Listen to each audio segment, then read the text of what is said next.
आपल्याला सर्वांना माहीत आहे की या देशाच्या जडणघडणीमध्ये या देशाची जी घटना घडली, संविधान जे बनलं, त्या संविधानाच्या निर्मितीमध्ये डॉक्टर बाबासाहेब आंबेडकर यांचा सिंहाचा वाटा आहे.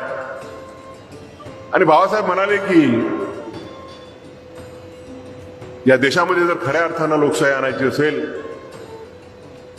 तर नुसतं राजकीय लोकशाही येऊन चालणार नाही. आणि आज आपण बघतो, बाबासाहेब म्हणाले की सामाजिक स्तरावरती आपला समाज 4 कंपार्टमेंटमध्ये विभागला गेला आहे आणि कंपार्टमेंट सी असे की एका कंपार्टमेंटकडून दुसऱ्या कंपार्टमेंटकडे जाता येत नाही, 2 वेळेचं त्यांना जेवण मिळत नाही. आणि बाबासाहेबांनी इशारा दिला होता की